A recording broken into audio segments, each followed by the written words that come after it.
Okay, Houston ran the ball an awful lot last week. Is that what you expect, or? Yeah, I think everybody's got their own recipe to win, and I think that their recipe is play good defense and try to control the ball, limit possessions, limit plays.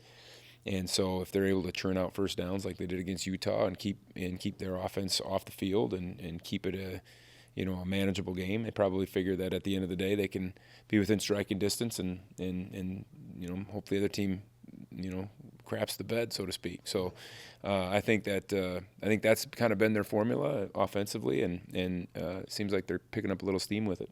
Do you prepare for two different quarterbacks? Are they similar enough that it doesn't really matter? We've had a lot of experience with Donovan Smith, both at Tech and then at Houston last year. So I had a lot of respect for him as a thrower and as a runner. I mean, that was something that always scared us in the past with him, and so he's a good player. I think we know what we're seeing there. It's just it's interesting to see. I don't think their styles are that much different, where it's two drastically different things for us, but both good players. You've had to face some athletic quarterbacks over the last few weeks, and obviously that doesn't change this week. What needs to change from your guys' perspective to, I guess, contain them a little bit? Heck of a stretch we've had against some guys there. They're about the four best in the country. Last week we had a couple of errors with contain, and it cost us in a couple instances, especially early in the game on third down. And our guys are very aware of it. I mean, we're coaching the heck out of it, and they know. It's just sometimes you get out there in the heat and things happen. Sometimes it's scenarios that are boneheaded, and sometimes it's scenarios that just come up because they come up. And so we all we can do is talk about it and hope that they are aware of it when the moment comes. What makes BJ Payne such an effective blitzer in the defense? Well, I think one is he studies. He times things up really well, and I think he tries to. That's part of it, especially coming from where he's coming from. It's one thing if you're a linebacker and you're coming from linebacker depth. It's another thing if you're coming from 10, 12 yards away.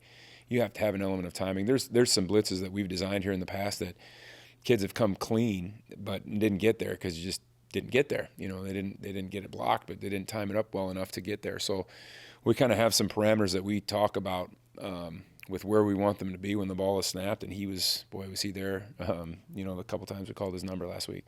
When he hits that next gear there on that final defensive play, is that something you rewind to watch multiple times? That's something that's fun to watch. I see that frequently. I don't know that everybody gets the chance to see that. He's a 22+ mile an hour guy, and sometimes within a game you don't get opportunities to hit that.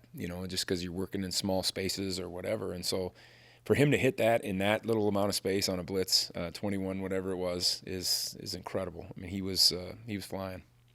Said that Damian is playing at an all-conference level. What makes him such an impactful player? Just because he's solid. He doesn't make mistakes. He's technically perfect. I shouldn't say perfect, but technically it's hard to find a lot of flaws with what he's doing. Great understanding of what we're doing, great understanding of what an offense is doing. For example, a couple weeks ago when we played West Virginia, we had screen was an issue for us against Colorado, and, kind of figured that was going to be in West Virginia's plan. Sure enough, it was. I think he had 3 TFLs on screens. He just great feel for the game. I think that comes with maturity and experience and reps. He was going to make some plays, but it seems like you guys really play with the killer mentality out there.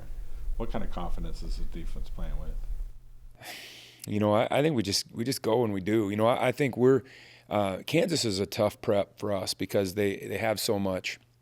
I know they're spending time on us, so we probably over-prepared our guys a little bit last week, to be honest. We gave them so many scenarios and so many things were in their head, and we had so many different things that we were going to do to different things that may or may not have shown up. And so I thought early in that game, probably to my detriment, is we probably had them, our own guys maybe thinking a little bit too much and not playing. And then, when it came to quote-unquote nut cutting time at the end there, when we kind of knew what their cards were and we knew what ours were, and we could just lay our ears back and play, that's when we can go. So I think we got a lot of guys out there that feel very confident in themselves, feel very confident in what they're doing, feel very confident when they're one-on-ones, and I just got to get those guys in positions to do it. It's been a really interesting stretch. We've had 3 night games now. Yeah. 2 kind of late on the road and 1 at home against your rival. Now you go back on the road. before an off week. Is there any chance that the guys are a little physically and mentally fatigued at this point? I think everybody's physically and mentally fatigued right now. I don't know what I'm going to do having to get up so early for a 2:30 game. But I think that we're we're talking about our guys about preparing like this is a championship game. Because it is. And everyone will be from now on. And so I think our guys will be ready to play no matter the circumstance. And it's just a blessing that we have an off week in a week at this point in the season, because there's been plenty of years where we've played 3 games and then went 9 straight, or 4 and 8 or something like that. And so difficult stretch, no doubt about it, but tough guys find a way. Is there anything you can take away from last year's game with Houston, or with the new coaching staff? Is it just all thrown out? No, I think we haven't spent much time looking at it other than personnel. We different system, different time, different mentality. I think of them. I think and I don't recall exactly, but I know that obviously they were in a little bit of a tailspin as a program at that time last year, and or at least they were beginning to get into it. And this year I think Coach Fritz, we have a lot of respect for him and what he's done, obviously at Tulane and everywhere he's been. And he's got those guys at least playing with some attitude, and so we can't take them lightly. Have you gone back and looked at the 22 Tulane game?